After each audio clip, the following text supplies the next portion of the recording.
very window. The death of her father and sister weighed heavily upon a young Edith, and her grief was profoundly expressed in her later work.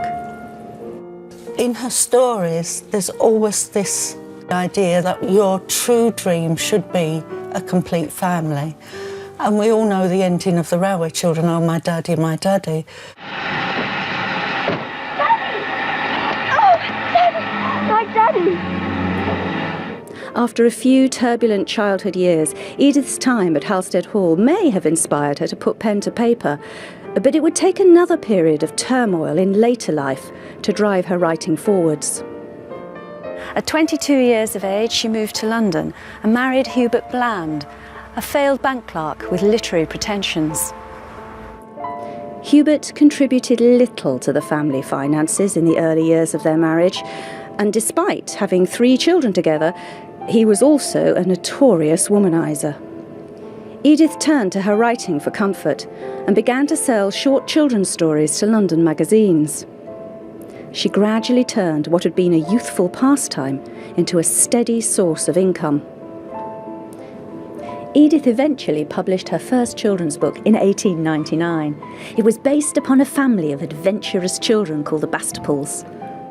Her vivid memories of being a child meant that she could give her characters individual voices, expressing genuine emotion, something that had rarely been seen in children's literature before.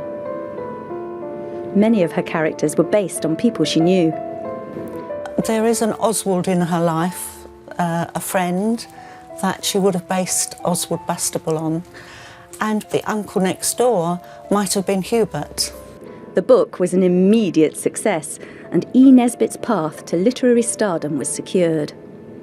Her adult life may well have been fraught, but for her, and many of her readers, Edith's greatest source of comfort was in her past, here at Halstead Hall. That's me. What a life. What a lovely house as well. And Holly, as we were saying, you and your sister Kelly have written the 3rd instalment of School for Stars, which I'd love if I was a little girl. It's kind of in the same vein as Mallory Towers. Exactly. Brilliant. That's exactly it. That's exactly it. So give us an overview. For those that haven't read it, yes. Sorry, yes. What's it about? Well, it's a story really about friendship. There's 2 sisters, 2 twin sisters, Molly and Maria, and they go to this School for Stars and they meet their best friend Pippa. This always all starts in the first book, and it's really just their life adventures and what they get up to whilst they're there. Yeah. Right, so they're at this stage school then. Yeah. Is it based on anyone in particular? Well, no, I mean, the thing is, you know, when you're writing, I guess you sort of think of sort of stories from your own school life. I didn't go to a stage school, neither did my sister, but we've kind of sort of tried to imagine what it might have been like. Yeah. Right. But there's a Molly in it that sounds a bit like you. Yeah, well, Molly and Maria. So Maria's kind of almost like a bit journalistic, and she's very bright and the rest of it, and Molly's a bit of a show-off. So if you knew my sister, then maybe, yeah, she's the bright one.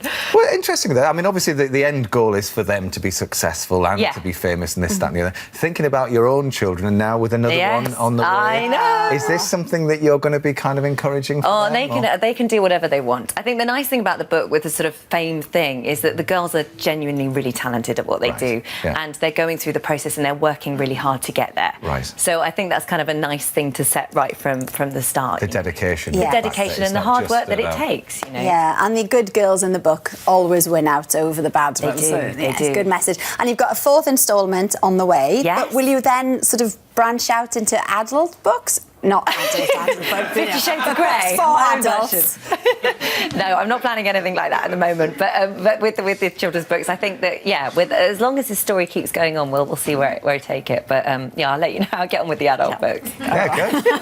Well, we've heard about Holly's school where the girls are hoping to be stars, but Ewan has been to one school in Essex where the boys are learning to be men.